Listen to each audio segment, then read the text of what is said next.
ओम शांति। 22 फरवरी 2023। बाबा के महावाक्य। मीठे बच्चे, तुम्हें ज्ञान की सैकरीन मिली है। सैकरीन की वह बूंद है मन मना भव। यही खुराक सबको खिलाते रहो। प्रश्न: सच्ची सच्ची खुश खैराफत कौन सी है? तुम्हें सबकी कौन सी रूहानी खातरी करनी है?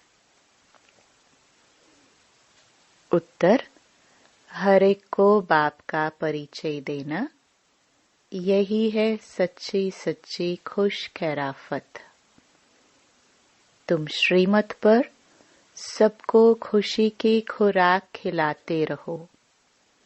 बेहद के बाप द्वारा जीवन मुक्ति की खुराक जो तुम्हें मिली है, वह सबको देते चलो। अतीन्द्रिय सुख में रह सबको ज्ञान योग की फर्स्ट क्लास खुराक खिलाना, यही सबसे अच्छी रूहानी खातरी है। ओम शांति। ज्ञान का तीसरा नेत्र देने वाला रूहानी बाप बैठ रूहानी बच्चों को समझाते हैं। ज्ञान का तीसरा नेत्र सिवाय बाप के और कोई दे नहीं सकता। अभी तुम बच्चों को ज्ञान का तीसरा नेत्र मिला है। अभी तुम जानते हो कि यह पुरानी दुनिया बदलने वाली है। बेचारे मनुष्य नहीं जानते कि कौन बदलाने वाला है और कैसे बदलाते हैं, क्योंकि उन्हों को ज्ञान का तीसरा नेत्र ही नहीं है। तुम बच्चों को अभी ज्ञान का तीसरा नेत्र मिला है, जिससे तुम सृष्टि के आदि मध्य अंत को जान गए हो। यह है ज्ञान की सैकरीन। सैकरीन का एक बूंद भी कितना मीठा होता है। ज्ञान का भी एक ही अक्षर है मन मना भव। सभी से कितना मीठा है। अपने को आत्मा समझ और बाप को याद करो। बाप शांति धाम और सुख धाम का रास्ता बता रहे हैं। बाबा आए हैं बच्चों को स्वर्ग का वर्षा देने। तो बच्चों को कितनी खुशी रहनी चाहिए। कहते भी हैं खुशी जैसी खुराक नहीं। जो सदैव खुशी मौज में रहते हैं, उनके लिए वह जैसे खुराक होती है। 21 जन्म मौज में रहने की यह जबरदस्त खुराक है। यह खुराक सदैव एक दो को खिलाते रहो। एक दो की जबरदस्त खातरी यह करनी है। ऐसी खातरी और कोई मनुष्य की कर न सके। तुम बच्चे श्रीमत पर सभी की रूहानी खातरी करते हो। सच्ची सच्ची खुश खैराफत भी यह है किसको बाप का परिचय देना। मीठे बच्चे जानते हैं बेहद के बाप द्वारा हमको जीवन मुक्ति की खुराक मिलती है। सतयुग में भारत जीवन मुक्त था, पावन था। बाप बहुत बड़ी ऊंची खुराक देते हैं। तब तो गायन है, अतीन्द्रिय सुख पूछना हो तो गोप गोपियों से पूछो। यह ज्ञान और योग की कितना फर्स्ट क्लास वंडरफुल खुराक है। और यह खुराक एक ही रूहानी सर्जन के पास है और किसको यह खुराक का मालूम ही नहीं है। बाप कहते हैं, मीठे बच्चों, तुम्हारे लिए तेरी हथेली पर सौगात ले आया हूँ। मुक्ति, जीवन मुक्ति की यह सौगात मेरे पास ही रहती है। कल्प कल्प मैं ही आकर तुमको देता हूँ, फिर रावण छीन लेता है। तो अभी तुम बच्चों को कितनी खुशी का पारा चढ़ा रहना चाहिए। तुम जानते हो, हमारा एक ही बाप, टीचर और सच्चा सच्चा सतगुरु है, जो हमको साथ ले जाते हैं। मोस्ट बिलवड बाप से विश्व की बादशाही मिलती है। यह कम बात है क्या? तो सदैव हर्षित रहना चाहिए। Godly student life is the best. यह अभी का ही गायन है ना। फिर नई दुनिया में भी तुम सदैव खुशियां मनाते रहेंगे। दुनिया नहीं जानती कि सच्ची सच्ची खुशियां कब मनाई जाएगी। मनुष्यों को तो सतयुग का ज्ञान ही नहीं है, तो यहाँ ही मनाते रहते हैं। परंतु इस पुरानी तमो प्रधान दुनिया में खुशी कहाँ से आई? यहाँ तो त्राही त्राही करते रहते हैं। कितना दुख की दुनिया है।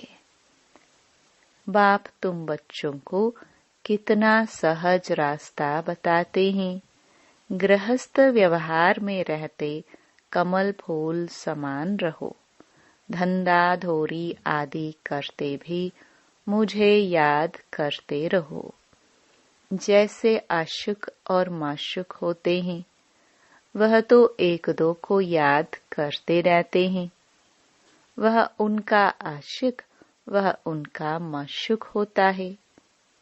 यहाँ ये बात नहीं है। यहाँ तो तुम सभी एक माशुक के जन्म जन्मांतर से आशिक हो रहते हो। बाप कभी तुम्हारा आशिक नहीं बनता। तुम उस माशुक से मिलने के लिए याद करते आए हो। जब दुख जास्ती होता है तो जास्ती सुमिरन करते हैं। गायन भी है, दुख में सुमिरन सब करे, सुख में करे न कोई। इस समय बाप भी सर्वशक्तिवान है, तो दिन प्रतिदिन माया भी सर्वशक्तिवान तमो प्रधान होती जाती है। इसलिए अब बाप कहते हैं, मीठे बच्चे देही अभिमानी बनो। अपने को आत्मा समझ मुझ बाप को याद करो और साथ साथ दैवी गुण भी धारण करो। तुम ऐसे लक्ष्मी नारायण बन जाएंगे। इस पढ़ाई में मुख्य बात है ही याद की। ऊंच ते ऊंच बाप को बहुत प्यार स्नेह से याद करना चाहिए। वह ऊंच ते ऊंच बाप ही नई दुनिया स्थापन करने वाला है। बाप कहते हैं, मैं आया हूँ तुम बच्चों को विश्व का मालिक बनाने। इसलिए अब मुझे याद करो तो तुम्हारे अनेक जन्मों के पाप कट जाए। पतित पावन बाप कहते हैं, तुम बहुत पतित बन गए हो, इसलिए अब तुम मुझे याद करो तो तुम पावन बन और पावन दुनिया का मालिक बन जाएंगे। पतित पावन बाप को ही बुलाते हैं ना। अब बाप आए हैं तो जरूर पावन बनना पड़े। बाप दुख हरता सुख करता है। बरोबर सतयुग में पावन दुनिया थी तो सभी सुखी थे। अब बाप फिर से कहते हैं, बच्चे शांति धाम और सुख धाम को याद करते रहो। अभी है संगम युग। खिवैया तुमको इस पार से उस पार ले जाते हैं। नैया कोई एक नहीं, सारी दुनिया जैसे एक बड़ा जहाज है, उनको पार ले जाते हैं। तुम मीठे बच्चों को कितनी खुशियाँ होनी चाहिए। तुम्हारे लिए तो सदैव खुशी ही खुशी है। बेहद का बाप हमको पढ़ा रहे हैं। वाह, यह तो कब न सुना न पढ़ा। भगवान वाच, मैं तुम रूहानी बच्चों को राजयोग सिखा रहा हूँ, तो पूरी रीति सीखना चाहिए, धारण करनी चाहिए, पूरी रीति पढ़ना चाहिए। पढ़ाई में नंबरवार तो सदैव होते ही हैं। अपने को देखना चाहिए, मैं उत्तम हूँ, मध्यम हूँ व कनिष्ठ हूँ। बाप कहते हैं, अपने को देखो, मैं ऊंच पद पाने के लायक हूँ, रूहानी सर्विस करता हूँ। क्योंकि बाप कहते हैं, बच्चे सर्विसेबल बनो, फॉलो करो। मैं आया ही हूँ सर्विस करने के लिए, रोज सर्विस करता हूँ। इसलिए ही तो यह रथ लिया है। इनका रथ बीमार पड़ जाता है तो भी मैं इनमें बैठ मुरली लिखता हूँ। मुख से तो बोल नहीं सकते, तो मैं लिख देता हूँ, ताकि बच्चों के लिए मुरली मिस ना हो। तो मैं भी सर्विस पर हूँ ना। यह है रूहानी सर्विस। तुम भी बाप की सर्विस में लग जाओ। On God fatherly service.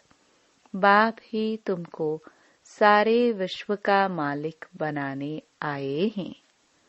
जो अच्छा पुरुषार्थ करते हैं उनको महावीर कहा जाता है। देखा जाता है कौन महावीर हैं जो बाबा के डायरेक्शन पर चलते हैं। बाप का फरमान है, अपने को आत्मा समझ, भाई भाई देखो। इस शरीर को भूल जाओ। बाबा भी शरीर को नहीं देखते हैं। बाप कहते हैं, मैं आत्माओं को देखता हूँ। बाकी यह तो ज्ञान है कि आत्मा शरीर बिगर बोल नहीं सकती। मैं भी इस शरीर में आया हूँ, लोन लिया हुआ है। शरीर के साथ ही आत्मा पढ़ सकती है। बाप की बैठक यहाँ है। यह है अकाल तख्त। आत्मा अकाल मूर्त है। आत्मा कब छोटी बड़ी नहीं होती है। शरीर छोटा बड़ा होता है। जो भी आत्माएं हैं उन सभी का तख्त यह भ्रुकुटी का बीच है। शरीर तो सभी के भिन्न भिन्न होते हैं। किसको अकाल तख्त पुरुष का है, किसका अकाल तख्त स्त्री का है, किसका अकाल तख्त बच्चे का है। बाप बैठ बच्चों को रूहानी ड्रिल सिखलाते हैं। जब कोई से बात करो तो पहले अपने को आत्मा समझो। हम आत्मा फलाने भाई से बात करते हैं। बाप का पैगाम देते हैं कि शिव बाबा को याद करो। याद से ही जंग उतरनी है। सोने में जब अलॉय पड़ती है तो सोने की वैल्यू ही कम हो जाती है। तुम आत्माओं में भी जंग पड़ने से तुम वैल्यूलेस हो गए हो। अब फिर पावन बनना है। तुम आत्माओं को अब ज्ञान का तीसरा नेत्र मिला है। उस नेत्र से अपने भाइयों को देखो। भाई भाई को देखने से कर्मेंद्रिया कब चंचल नहीं होंगी। राज भोग लेना है, विश्व का मालिक बनना है, तो यह मेहनत करो। भाई भाई समझ सभी को ज्ञान दो, तो फिर यह टेव आदत पक्की हो जाएगी। सच्चे सच्चे ब्रदर्स तुम सभी हो। बाप भी ऊपर से आए हैं, तुम भी आए हो। बाप बच्चों सहित सर्विस कर रहे हैं। सर्विस करने की बाप हिम्मत देते हैं। हिम्मते मर्दा, तो यह प्रैक्टिस करनी है। मैं आत्मा भाई को पढ़ाता हूँ। आत्मा पढ़ती है ना। इसको स्पिरिचुअल नॉलेज कहा जाता है, जो रूहानी बाप से ही मिलती है। संगम पर ही बाप आकर यह नॉलेज देते हैं कि अपने को आत्मा समझो। तुम नंगे आए थे, फिर यहाँ शरीर धारण कर तुमने 84 जन्म पाठ बचाया है। अब फिर वापस चलना है। इसलिए अपने को आत्मा समझ भाई भाई की दृष्टि से देखना है। यह मेहनत करनी है, अपनी मेहनत करनी है। दूसरे में हमारा क्या जाता। चैरिटी बिगिंस एट होम, अर्थात पहले खुद को आत्मा समझ, फिर भाइयों को समझाओ तो अच्छी रीति तीर लगेगा। यह जौहर भरना है। मेहनत करेंगे तब ही ऊंच फल पाएंगे। बाप आए ही हैं फल देने लिए, तो मेहनत करनी पड़े, कुछ सहन भी करना पड़ता है। तुम्हें कोई उल्टी सुल्टी बात बोले तो तुम चुप रहो। तुम चुप रहेंगे तो फिर दूसरा क्या करेगा। ताली 2 हाथ से बजती है। एक ने मुख की ताली बजाई, दूसरा चुप कर दे, तो वह आपे ही चुप हो जाएंगे। ताली से ताली बजने से आवाज हो जाता है। बच्चों को 1-2 का कल्याण करना है। बाप समझाते हैं, बच्चे सदैव खुशी में रहने चाहते हो तो मन मना भव।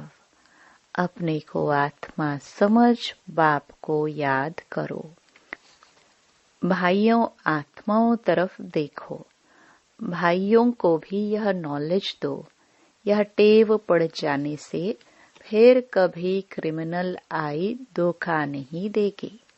ज्ञान के तीसरे नेत्र से तीसरे नेत्र को देखो। बाबा भी तुम्हारी आत्मा को ही देखते हैं।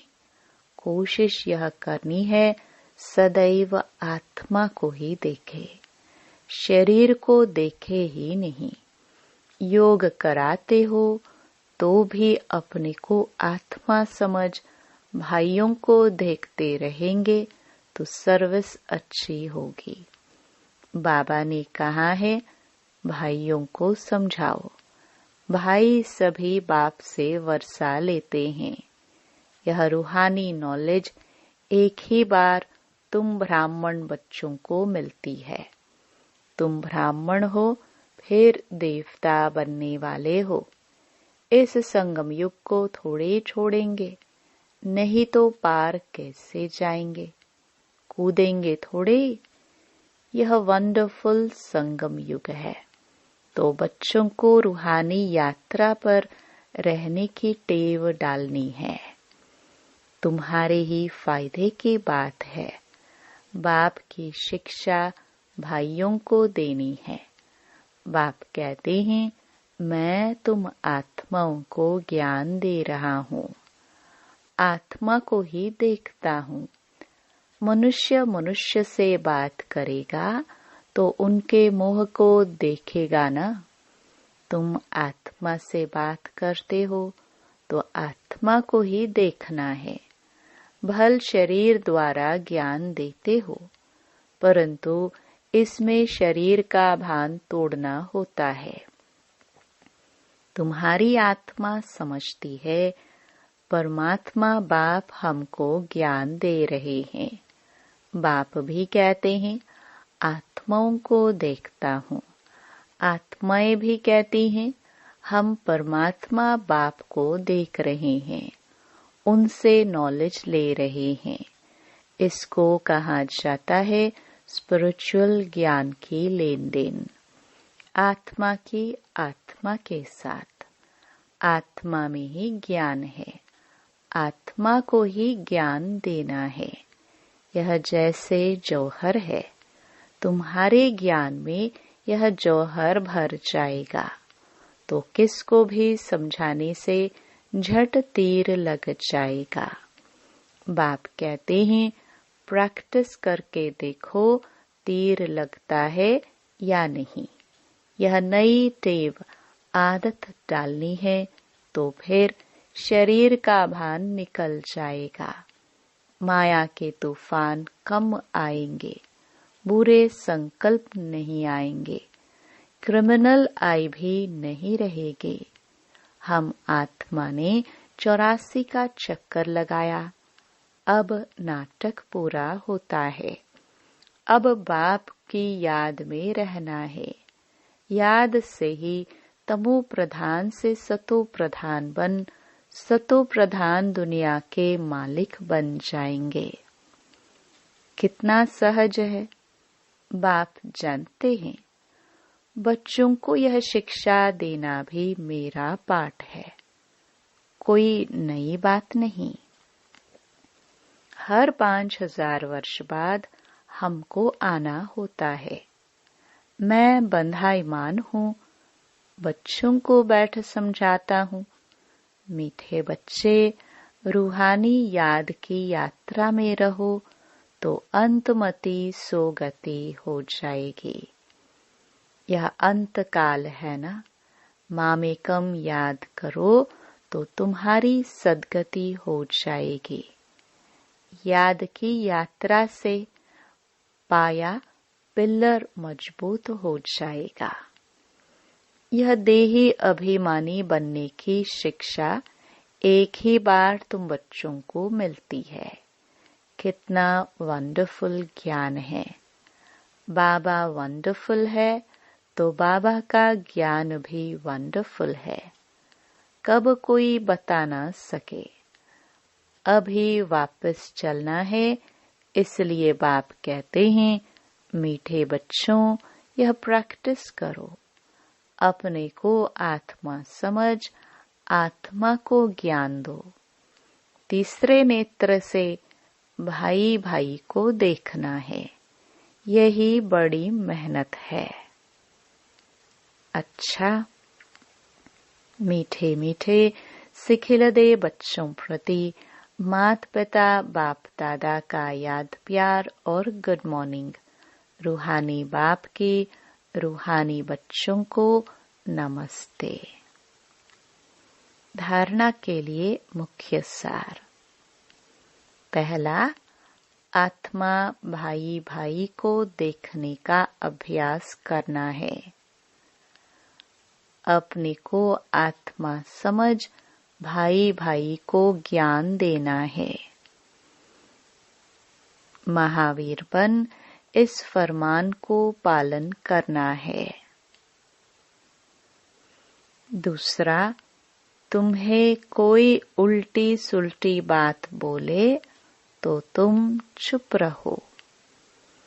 ताली 2 हाथ से बजती है। एक ने मुख की ताली बजाई, दूसरा चुप कर दे तो वह आपे ही चुप हो जाएंगे। वरदान। अमृत वेले के फाउंडेशन द्वारा सारे दिन की दिनचर्या को ठीक रखने वाले सहज पुरुषार्थी भव। जैसे ट्रेन को पटरी पर खड़ा कर देते हैं तो ऑटोमेटिकली रास्ते पर चलती रहती है। ऐसे ही रोज अमृत वेले याद की लकीर पर खड़े हो जाओ। अमृत वेला ठीक है तो सारा दिन ठीक हो जाएगा। अमृत वेले का फाउंडेशन पक्का है तो सारा दिन स्वतः सहयोग मिलता रहेगा और पुरुषार्थ भी सहज हो जाएगा। जो सदा बाप की याद और श्रीमत की लकीर के अंदर रहने वाली, ऐसी सच्ची सीताएं हैं। उनके नस नस में एक राम की स्मृति का आवाज रहता है। स्लोगन। बाबा की मदद को कैच करना है तो बुद्धि को एकाग्र कर लो। ओम शांति।